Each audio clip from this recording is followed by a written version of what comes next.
Great question. Who was a better baseball manager, Tommy Lasorda or Sparky Anderson?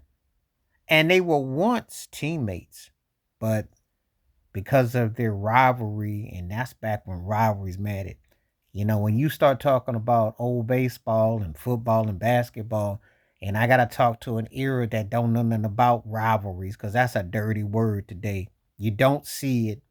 There is no, oh, we're gonna get them. It's more like we'll catch you after the game. We'll do lunch. We'll do dinner. It's not like it once was, because friendships and everything ended. It was really bitter, intense. So Spark Anderson, the big red machine, and what an incredible run he had with Cincinnati. I mean, the guy, and the thing about Sparky Anderson, I always thought he was a grandpa because he had that white head of hair even when he was younger. Didn't know how old he was, but that man was doing, he was well prepared as a manager. He got the most out of his players, he got the most out of his team. He had great players. But see, baseball is not like the NBA where you have great names and stuff. You got to put the work in to win. You got to do the job. If you don't do the job, you don't win. In NFL for that matter. They're just about names. You make them into household names. You build the task, you build the house, you do the thing, you do your job. That's what he did. He always had his team well prepared, fundamentally sound. Two-time American League manager year. But he wanted the big red machine. Pete Rose, Johnny Bench, Joe Morgan, Tony Perez, Tom Seaver, those guys, Don Goulet. Had some incredible talent on that team. Dave Concepcion, George Foster. Incredible. One.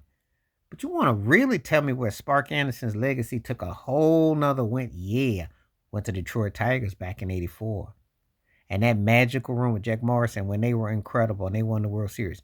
Beat the San Diego Padres. I remember like yesterday. Spark Anderson could flat out manage. That guy was one of the baddest managers I ever saw. And he just got the job done. Now on the other end, Mr. Tommy Lasorda. You know, Tommy was like charismatic, old school Italian dude though, like Sal's Pizzeria. Like you could tell he could be fiery, but yet he had a charm that really worked. It was like he had an interesting down home vibe. He was funny. He was charismatic.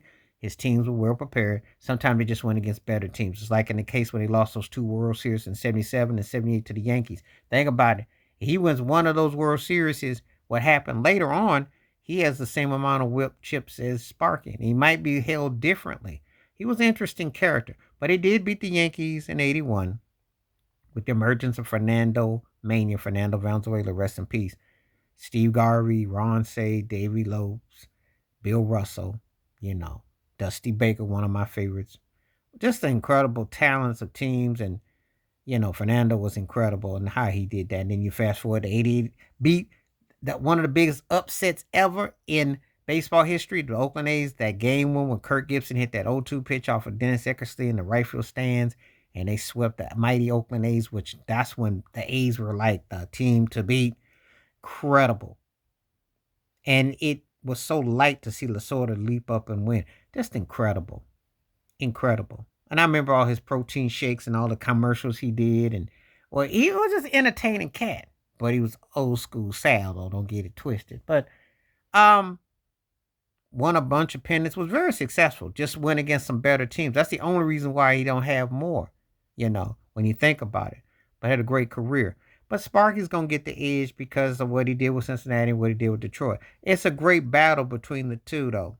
Because they're, the chips is the differential, really. And sometimes with managers, that's what it comes down to. And how you can take that talent and go elsewhere. Lasorda was a Dodger for life, so we'll never know what could have happened had he went somewhere else. But they were two great baseball managers. It was a great question that was asked because I happen to admire them both. But tell me what you think. Please like, subscribe, welcome thoughts, comments, and I do respond. Thank you. Wash your hands. Keep your mind clear. Watch out for another. Share the video if you like and hit that membership because when you do, requests like this come true. Stay safe, stay blessed, stay woke, stay free. And I was impressed by both of those cats' lineups.